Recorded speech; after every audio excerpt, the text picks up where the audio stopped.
내 삶의 많은 시간, 지금까지 과거의 고통스러운 기억을 가진 채 오래 살아왔습니다. 누구와의 대화에서도 내가 견뎌낸 고통보다 누가 더 힘들었을까 자신 있게 지난 고통의 경험담을 나눌 자신도 있었습니다. 내 기억의 감정을 보태 더 과장되게 기억하는 과거의 아픔들은 깊은 억울함이 포함된 상처로 기억 속에 간직하며 살았습니다. 현재에서 느끼는 과거의 고통스럽던 기억들이 좋은 영향력으로 작용하기보단 현재에 없는 아픔을 증폭시키는 역할을 합니다. 과거의 기억을 우리는 지금에 와 바꿀 수 없습니다. 미래 역시 우리 능력으로 바꿀 수 없음을 압니다. 그래서 바꿀 수 없는 그 문제가 안타깝고 절망스러웠습니다. 그때 그 선택을 하지 않았어야 했는데 내 인생 그 출발이 저주의 시작이라 생각한 것, 결과값이 오늘이라 생각하니 내 인생 몽땅 헛수고인가 싶고 더 미래에 걸 희망, 가치가 없다 생각하니 어느 순간 지금까지 살아온 시간들이 신의 덕분으로 여겼던 감사가 사라져 공허함으로 가슴이 먹먹했습니다. 내가 나를 속인 것일까? 없는 신을 우연의 일치를 내가 속은 걸까? 속인 걸까? 지나온 모든 순간들이 고난에 휩쓸렸던 생각들에 잠겨 깊은 허무감에 잠기게 되었습니다. 모든 것에서 느껴졌던 신의 보이지 않는 돌봄도 모든 이들과 사랑하는 배우자에게서 보이는 모든 행동도 실망스러웠습니다. 여기 이 모습이 많은 사람의 존경받는 성숙한 인격체인가? 어리고 젊었을 때는 미래에는 더 성숙한 모습으로 모든 게 변하리란 환상에 묶여 살았는데 해마다 우리는 변하고 성장된 모습으로 현재를 살아냈는데 관에 누울 나이에 돌아보는 내 삶은 이 시간 무슨 기대와 환상을 안고 오늘까지 왔나. 이럴 거면 계속 착각 속에 살다 가는 것도 신의 은총일 테지. 기대 없으면 실망 없음도 될 테니 긴 생을 살아갈 원동력이 되지 않았을까? 모르는 것이 때로는 미래를 살아갈 희망이 되지 않을까? 나의 이런 미성숙함을 밝히는 내가 부끄럽지는 않습니다. 모임을 통해 정직을 배웠습니다. 오히려 올해 모임에서 선배 대접받는 계급에 눌려 완전한 척, 모든 것에 초연한 척 하게 됩니다. 초심자 때는 용감합니다. 내 허물을 밝히고 조언을 구할 겸손이 있습니다. 오래된 선배들은 주변 초심자들의 기대에 몇 년의 시간이 흐르면서 내게 있는 약점은 감춰야 할 덕목으로 자리 잡고 이젠 후배 멤버들에게 나의 부족한 생각과 결과를 못 물어봅니다. 아니, 안 묻게 됩니다. 우리는 관에 들어갈 때까지 배워도 완벽할 수는 없습니다. 40년에 가까운 삶을 알라넌에서 함께 나눈 지혜 앞에서도 이런 유치함을 품은 나를 드러냅니다. 아직 남의 단점이 크게 보이고 내 단점은 이런저런 변명으로 과소평가합니다. 그러나 진리의 저울은 정확한가 봅니다. 감정을 다스리지 못해 저지른 수많은 고집과 실수, 그 대가는 고스란히 아픈 상처로 돌려받았습니다. 내 잘못된 생각은 12단계를 벗어나 고집을 부리고 다시 길을 잃고 정신적 절망에서 어쩔 줄 몰라 하며 내 생각을 진정시키려 애를 쓰고 있었습니다. 나름 정말 열심히 마음 공부하며 영적 삶을 산다 생각했는데 99% 정도 내 노력과 1% 정도의 신의 개입이 내 삶을 인도했다 내심 믿고 살았는데 왜 이제 와서 어쩔 수 없던 일조차 원망하는 퇴행을 했나 나도 모릅니다. 자문합니다. 그래서 지금 이 나이에 내 생각이 옳으라, 내 생각의 진실이라면 어쩔 건데 백발의 배우자와 나 다시 어린 시절로 돌아가 그 시절이 어리석었던 시간을 돌려놔? 그럴 수 없다는 걸 알잖아. 그래서 우리의 슬로건 중 어쩔 수 없는 것을 받아들이는 평온함을 구하며 살았잖아. 그렇게 모임에서 밖에서 수천 번을 읊조리던 진리를 이제 와서 다시 초기화된 어리석은 마음으로 시비를 하는 내가 또 답답했습니다.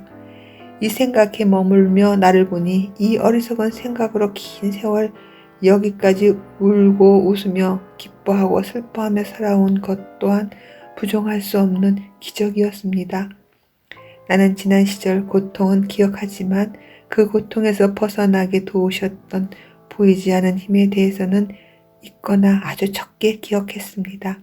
한 1년 전부터 나의 삶은 좋은 말로 무념무상해 고요했습니다. 더 정직한 마음은 모든 삶의 내 욕망도 기대도 포기하고 꿈꾸던 희망도 없는 내 생각과 실망에 맥이 빠지는 날들이었습니다. 그동안도 삶의 의미가 있어 산 세월은 아니었는데 수도 승도 아닌 내가 점점 이 실망스러운 삶을 정리하고 싶어졌었습니다. 한마디로 사는 재미가 없다? 살아 책임질 의무만 가득해 보이고 내게 권리로 느껴지는 게 없었습니다. 다시 옛적 우울감이 찾아왔나 봅니다. 내 마음이 밝을 때는 주위 누구의 어떤 행동도 이해되고 빨리 정리했던 것도 냉각구처럼 차갑고 냉정한 결정을 내렸었습니다. 내 차가워진 마음을 알아차리고 다시 나를 인도했던 신을 찾아야 했습니다. 우리 알라는 책자들과 AA 단주자들의 책자의 핵심은 신과의 연결된 정신으로 사는 삶으로 인도하는 것으로 압니다. 그들의 경험담은 신을 만나는 여정의 고통스러운 시간들을 말합니다. 결국 신을 만나 문제를 바로 보는 힘을 얻습니다. 나는 다시 시작해야 했습니다. 내 배우자는 단주한 지 30년이 넘어 40년이 돼 갑니다. 누구보다 정직하게 자신을 바꾸려 했고 주위 단주 동료들과 힘을 합쳐 익명의 봉사자로 삽니다. 자녀들도 다 성숙해 자립으로 살아갑니다. 경제적으로 우리 가족은 부족함이 적습니다. 돈이 많아서가 아니라 바라는 게 적기 때문인 것 같습니다. 지금 가진 것으로 만족하는 삶을 살기 때문입니다. 내 삶을 둘러본다면 완벽한 내 희망 상황에 맞는 삶의 형태입니다. 그러나 내 마음이 여기에 밝힌 대로라 하면 내게 배부른 투정을 한다 하겠지요. 누구는 아직 단주도 안 되는 중독자랑 지옥을 살고 있는데 선배 체면치레로 나는 100% 행복해야 하고 여유롭고 천국의 꽃길만 걷는다 말해야겠는데 진실은 나는 지금 이 땅 위에 여러분과 같이 땅의 흙을 밟고 가끔은 개똥도 밟고 거닐며 삽니다. 그때 소망도 바람도 변합니다. 그때는 밥만 배부르게 먹으면 소원이 없었는데 이젠 고급 요리도 요구합니다. 우리가 초심자일 때는 상대가 술만 끊으면 소원이 없겠다 합니다. 다음은 당연히 엉망이 된 가정에 돈이 해결되면 소원이 없겠다 요구합니다. 돈만 있으면 모든 문제가 해결될 것 같았습니다. 또 다른 자녀들의 계획이 내 뜻대로 되길 소망합니다. 변호사 시험에 합격하면 한방에 신분 상승과 무너진 집안을 일으킬 거라 부모는 자기도 못 해본 꿈을 자녀에게 몽땅 대리 보상하라 합니다. 어리석은 부모의 머리로 만든 망상의 한풀이와 그 무게가 자녀의 삶에 어떤 변수로 나타날지 모르는데 누구에겐 돈의 힘이 곧 신이라 느껴집니다. 부끄럽지만 나 역시 오랜 시간 어쩌면 얼마 전까지 그렇게 생각했습니다.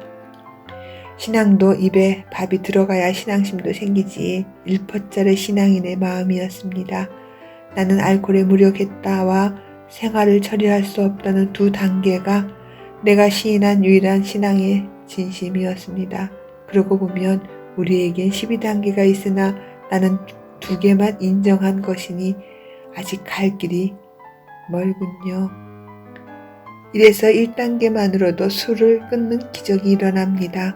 어느 날 영성 강의를 듣던 중 현재 나타난 내 삶은 이대로 완전하다란 제목의 마음이라 집중해 다시 들었습니다.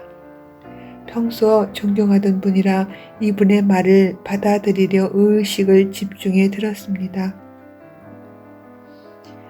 말은 멋있는데 멋있지만 완벽? 각자의 앞에 펼쳐진 이 삶이 완벽한 거라고? 이 거지 같은 삶이? 말도 안 돼. 전 세계 저 아픈 이들과 고통 속에 병들고 헐벗어 죽어가는 사람들 삶도 완벽한 삶이라고? 잠시 내 생각을 내리고 다시 들었습니다. 그분은 세상을 향해 말하지 않음을 알았습니다. 나에게 하는 말인가? 세상에 나만 존재하듯 시야를 좁혀 오직 신께서 나에게 말하는 진리로 들어야 이해할 수 있었습니다. 우리의 습관적 사고는 사건에서 나를 빼고 주위를 평가합니다. 진리는 나에게 내 환경에 대해 말하는데 나는 없고 주위 딴 나라 사람, 다른 이들의 삶을 평가 판단하는 실수를 합니다. 내가 중심이어야 했습니다. 현재 내 앞에 나타난 삶의 형태가 완벽한 내 삶이라 나를 위한 진리의 움직임이라고 이 말을 소화해내려 나의 과거 기억들을 정리했습니다. 3단계 우리의 의지와 생명을 맡기기로 결정했다. 나는 과연 3단계를 실천했나? 나보다 더 나를 잘 아시는 힘을 나는 인정했다. 착각했었나? 내 삶을 정말 믿고 맡기고 살았나? 믿었다면 그럼 지난 삶이 신의 개입이라 고백할 수 있어? 고백한다고? 나보다 더 나를 잘 아는 신의 인도 결과가 마음에 안 든다고 신의 개입이 잘못이라 할 수 있을까? 내가 발버둥 치고 살았다면 더 좋은 결과가 아닐 거란 인정 앞에서 난 원망을 내려야 했다. 내 삶의 배를 내가 99%, 신이 1% 노저 여기까지 왔다 생각했었습니다. 그 확률을 바꿔야 맞을 것 같습니다. 내가 1%, 신께서 99%, 내 과거의 후회스러운 기억들을 지금에 와 바꿀 수는 없지만 바라보는 관점은 지금 내가 할 수 있는 치료제가 되었습니다. 지난 과거는 내가 어쩔 수 있는 것이 아니었습니다. 1%만 내가 책임질 수 있습니다. 99%는 신이 개입한 역사였어요. 이 또한 나를 위한 신의 뜻으로 인정될 때 과거 내 탓이라 원망했던 모든 사건들 앞에 원망을 멈추고 감사한 뜻으로 인정하게 됩니다. 이 작은 사건의 경험을 통해 그동안 해결되지 못하고 가슴속 깊은 곳에 이해할 수 없던 억울함이 풀려나기 시작했습니다. 내가 살아낸 삶이 아니었구나. 그리고 현재 일어나는 일들 중 대부분 현존하는 일조차 이해할 수 없지만 일어날 일만이 내 앞에 일어남을 허용하는 마음으로 받아들이려 합니다. 이제는 나를 위한 위대한 역사의 진리 앞에 정직한 겸손이 일어납니다. 모든 것이 나를 위한 역사이며 내게 유익함이라 믿으니 그동안 어둡던 내 마음이 위로되었습니다. 나는 깨달음이 늦되나 봅니다. 그래도 괜찮습니다. 막판 뒤집기가 성공했습니다. 이제는 더 정직한 행복을 누릴 수 있겠습니다. 나는 이해받고 살고 싶었지만 이해해야 하는 삶을 살았습니다. 사랑받기만 원했는데 더 많은 사랑을 부어야 할 대상을 만나 먼저 사랑하고 넘치는 사랑을 덤으로 받은 걸 알았습니다. 어떻게 살아야 하는지, 상대를 어떻게 사랑해야 하는지 몰랐습니다. 내가 원했던 것이 내게 유익한 것이라 생각했기에 내 생각과 다른 사건들은 다 신의 저주로 느꼈었습니다. 이제 바로 봅니다. 내 바람들이 다 틀린 것을 경험을 통해 인정합니다. 지금 이대로 여기까지 올 수 있었던 삶의 지혜와 질서는 신의 인도였습니다. 내가 아끼는 책 내용 중 각 결혼한 부부가 다정히 팔짱을 끼고 산책길을 걸었습니다. 근처에서 꼬끼오 다고는 소리가 들렸습니다. 새 신부는 허니 어디서 거위 소리가 났어 하며 신랑을 쳐다봅니다. 신랑은 부드러운 목소리로 허니 그건 거위 소리가 아니라 닭 소리였어. 신부는 아니야. 난 거위 소리를 똑똑히 들었어요. 그건 거위 소리야. 신랑은 허니가 잘못 들은 거야. 나도 똑똑히 들었거든. 그건 닭 소리였어. 잠시 후 다시 꼬꼬꼬 다구는 소리가 들렸습니다. 신부는 들어봐요. 거위 소리잖아. 내 말이 맞아. 저건 거위야. 신랑은 노여운 목소리로 참 거위 소리로 들려. 고집 부릴 걸 부려야지. 저건 닭이라고. 닭. 알겠어? 화가 난 목소리로 우길 걸 우기라고 소리 지릅니다. 새 신부는 슬픈 목소리로 아냐. 저 소린 거위 소리란 말이야. 하며 눈에 눈물을 글썽이며 신랑을 쳐다봅니다. 그때 지혜로운 신랑은 맘에 다짐합니다. 그래, 그건 거위인가 봐. 그 소리가 닭소리든 거위 소리든 사랑하는 우리에게 무슨 의미가 있겠어. 새 신랑의 말에 눈물을 글썽이며 신랑의 손에 입 맞추며 고마워요. 새 신부는 말합니다. 내 말을 믿어줘서 고마워요. 그렇다. 우리가 사랑하는 사람 앞에서 닭이면 어떻고 거위면 어떨까? 저자의 말처럼 닭소리 내는 돌연변이 거위일지도 몰라 하는 이해로 살고 싶다. 사랑하는 사람을 위해서 그가 바라보고 듣고 느끼는 것을 이해하며 살고 싶다. 우리의 삶에 얼마나 많은 닭소리와 거위소리를 양보하지 못해 서로를 아프게 하며 살고 있나. 우리의 삶에 사랑하는 사람이 있다는 것 가장 큰 행복입니다. 행복을 위해 난 고래를 멸치라 할 수 있게 노력 중이야.